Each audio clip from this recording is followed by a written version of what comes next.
whenever I was in your dad's house. Rob still didn't answer, and the next day, her text got a little more graphic. Oh, you get exposed? Rob showed these texts to his dad, and this time his dad was not amused. He called Kathy and screamed that he would be getting a restraining order if she didn't What the I'll come sit on your ding-a-ling right now if you have... Whoa! Whoa! Nah, you're weird! What is good, you guys? My name is reuploaded leader. Welcome back to another horror story reaction video. I hope you guys are doing well on this Tuesday afternoon, evening, or even Wednesday, or whatever week or day you guys see this. Text conversations with disturbing backstories. This is gonna be clucked up, you know what I'm saying? I feel like probably be shocked for a lot of these. I don't know. I know I can already sense the cluckness, you know what I'm saying? I hope you guys enjoyed this video. Remember to hit that like button, subscribe to the channel if you guys are new. I know you guys enjoy these, and yeah, let's get right to it. What the frick is with the music? On March 4th, 2022, these were the texts 21-year-old college student Gavin received after getting home from a night out with friends. Hey, is this Gavin? Yes, who's this? It's Alex. Where you at? Send your location. I'm at home. What happened to you? What number is this? I'm using my friend's phone. We're stranded at the bar. Can you call us an Uber to your house? What? Why don't you just do it? Dude, my app isn't working. Just figure it out. My app isn't working? Like, at this situation, if this person proceeds to give the address, you're completely stupid and you deserve to get clucked up. You deserve to get your booty hole tarnished by whoever's coming after you. I don't care.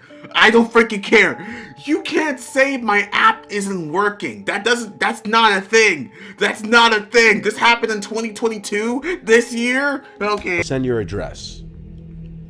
Gavin was out with his friends Alex and Omar, and they were last with each other at a bar in Dallas called Parliament.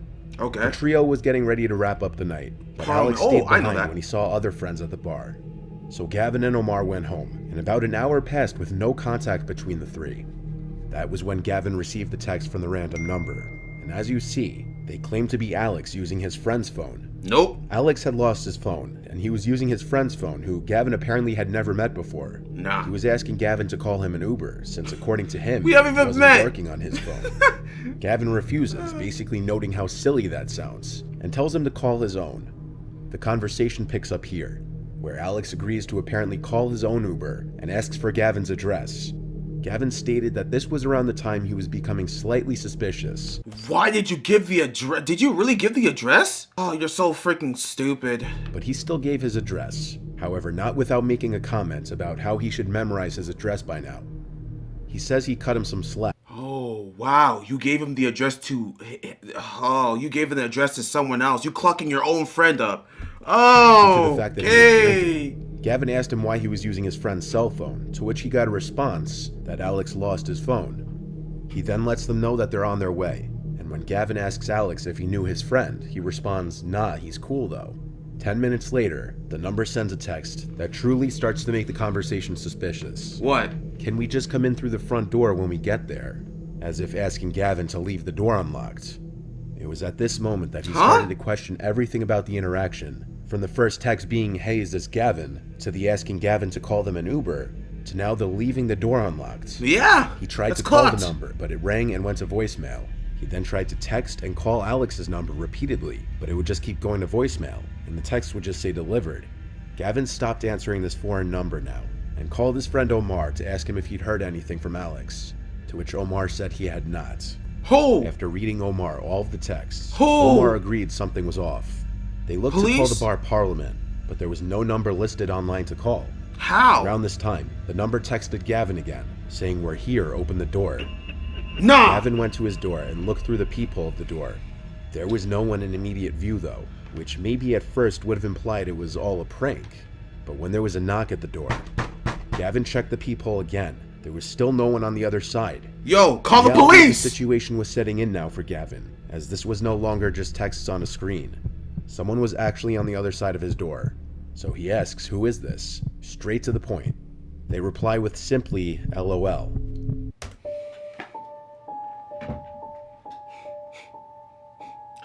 This fool is making a joke of this situation. He's killing all y'all tonight. Holy frick, my eyes are getting watery because I'm freaking nervous, bro. This man said, who is this? This man puts LOL, bro. He's the Joker. He's gonna kill you and play with you. Pause. Like, he's gonna freaking kill y'all. Y'all are dead. Gavin asks again, who is this? And they reply, open the door. So instead of answering again, Gavin calls the police. Good. The knocking should have done that the first time. In long intervals. Stupid ass. Then it stops for good when the person or people on the other end realize Gavin was onto them. Gavin went on to DM one of Alex's friends who he was hanging out with after he and Omar left.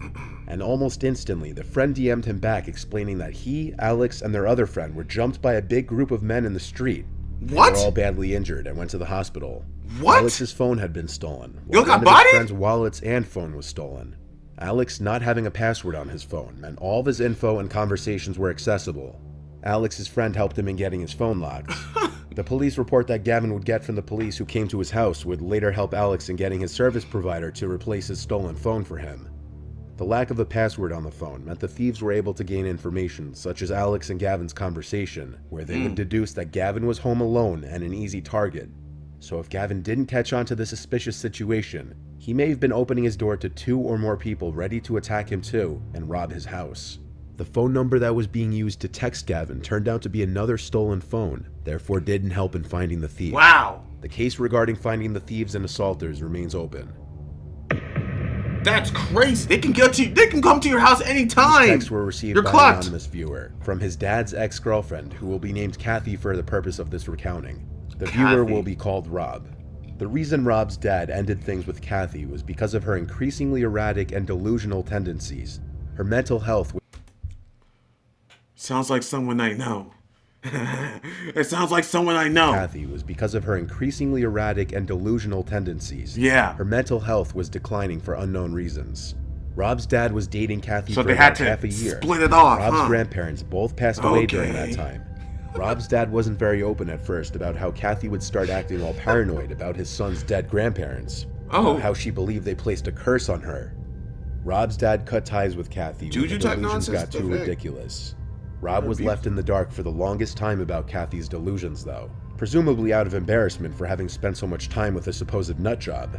It wasn't long after his father's breakup with Kathy that Rob would receive texts from her himself. When her attempts at reaching his father no longer worked, she clearly went to him instead. Kathy texted Rob, "Hello sweetie, I need your help." Rob replied, "With what? What's up?" "Your father's parents put a curse on me. I need you to tell me the cemetery and plot number they were buried at." Oh my God. What do you mean they put a curse on you?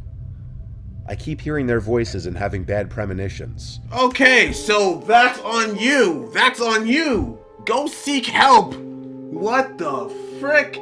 I keep hearing voices and having bad premonitions. I know it sounds crazy, but I need to stop. It needs to stop. Bro, what needs to stop is you. You need to be sacrificed. You need to, yeah, you need Jesus. You know, so you need deliverance. What the frick? Call the Apostle Paul or someone. Call the pastor to throw water on your ass. Like, of course, being told by somebody that they were hearing your dead grandparents' voices would be a clear indication that the person is completely unhinged. Crazy. So Rob went to show his dad the texts. His dad laughed and told him to just ignore her. Yep. Rob says that instead of blocking her though, he just let her continue to text him to see how crazy her text would get. She followed up later that night with, "I need to exhume their grave. What? If you help me..."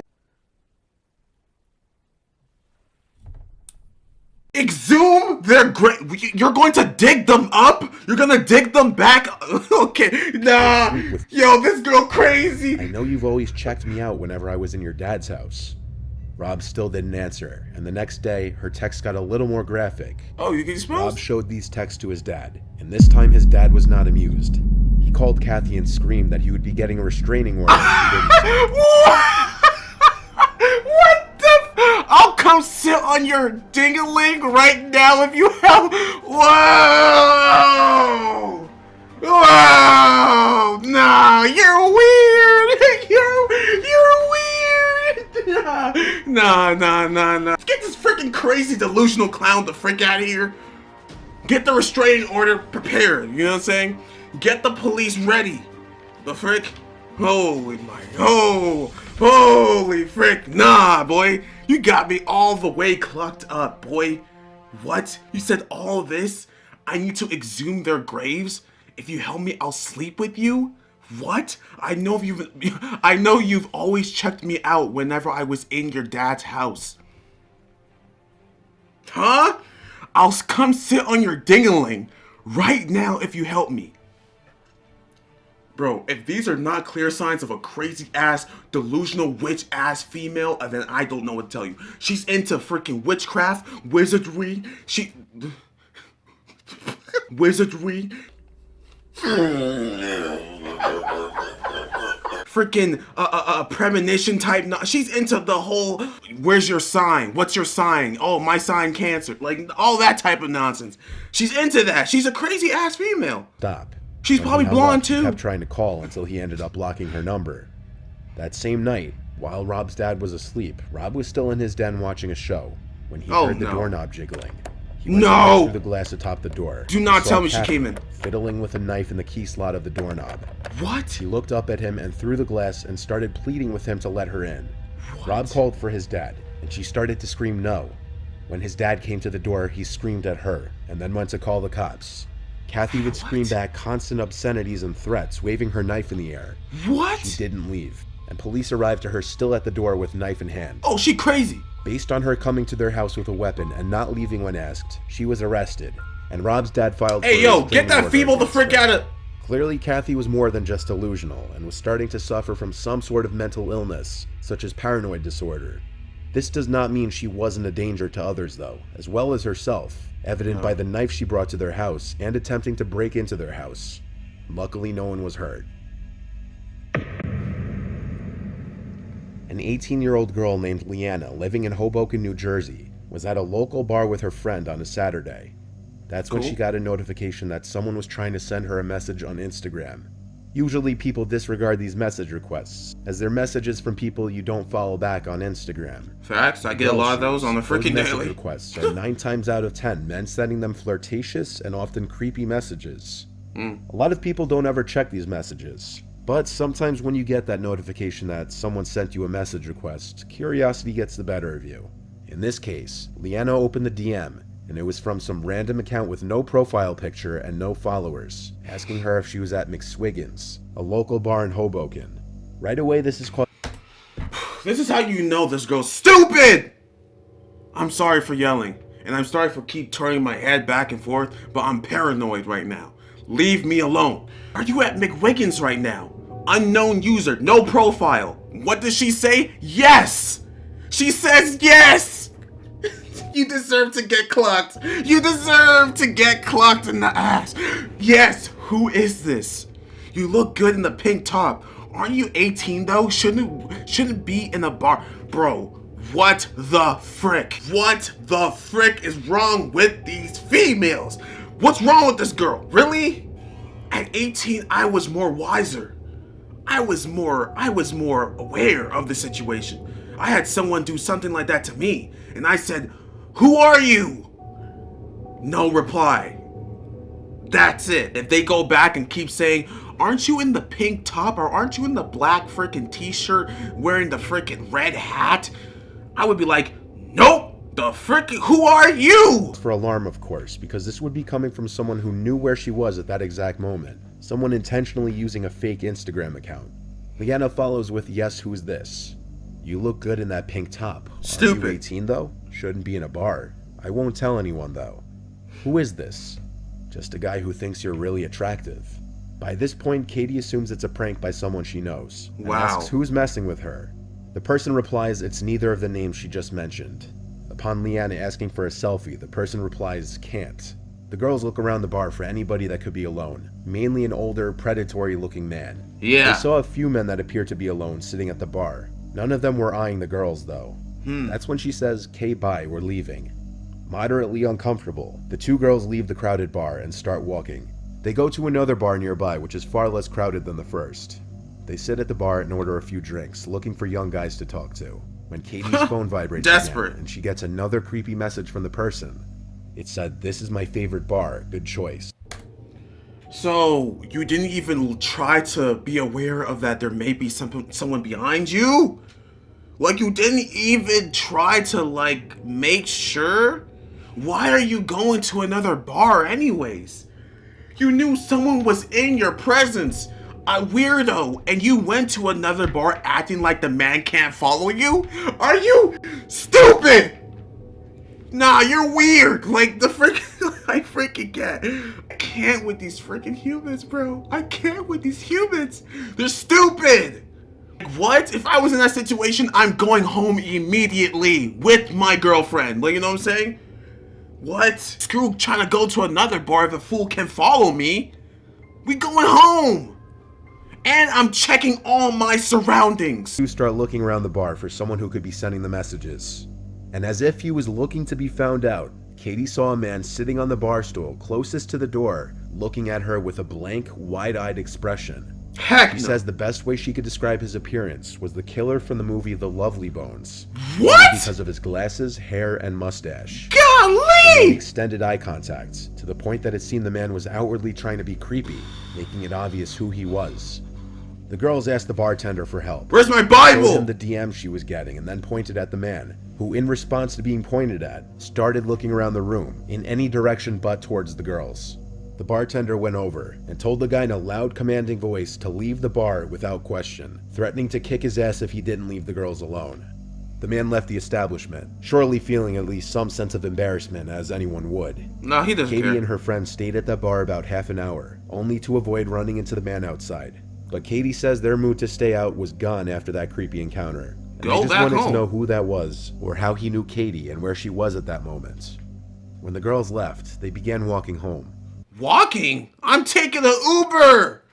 What the frick is walk? No! They were on 2nd Street, a quiet one-way road, especially at the hour they were walking.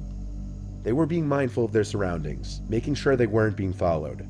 But even when you think you're aware of your surroundings, the unexpected can always happen. Katie and her friend heard running footsteps from behind them out of the blue, and there was no time to react before the man grabbed Katie with one arm around her feet and mouth and the other around her waist.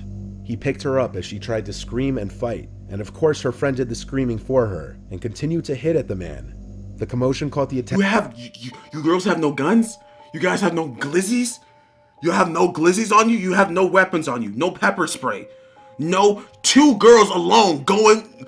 Oh, like, there's so much wrong with the story. Like, I can't, bro. I want to scream. I want to scream at these females. I want to scream as loud as I can to these girls.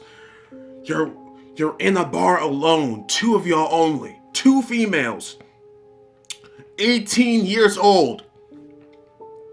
Not supposed to be at the bar anyways. 18 years old. Fine, you got in, you finessed. 2 of y'all though. You find out that someone is near and says, hey, is that you with the pink? Is that you in the freaking bar? And you say yes. Number 1, you clucked up. That's your second one, actually. The first one was you going to a bar at the, you're 18. 2 of y'all. That's 3 freaking red flags. Oh, I'm about to freaking flip. I'm about to flip. The second one was you trying to go to another bar, knowing damn well that the person could be still around your freaking area. 4. Then you notice that the person's right there. Okay, bet. Fine, you caught him. They freaking tell the bartender, tell them to get the frick out. What do? You freaking go on, get a taxi. Right? You have the money. You got the money to be at the bar. You definitely got some spare change to a freaking taxi. Y'all split it. The frick? $10, like $6, whatever. Take a taxi. No, y'all stayed in the bar for over 30 minutes or 30 minutes. Then what do? You walk home. No Uber, no taxi. These girls are asking. You're asking to get clucked up. You're asking to get, I don't even want to say tarnished, but you're asking for it, bro. You are asking for it, bro. You're asking for it, bro. And now this happens. You have no weapons on you. This is like your 8th red flag. Your 8th mistake. No pepper spray. No knife, no blicky, no glizzy. Like, what the frick? Met people from around the corner, and a few people came to the scene.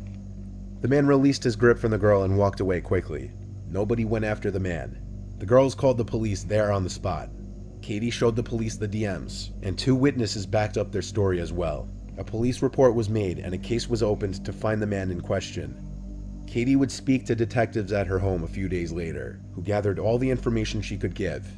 They would later use the surveillance footage from the 2 bars, but the police have not yet been able to match the man seen in the footage to anybody. Of course. As a precaution, she still has her Instagram disabled to this day.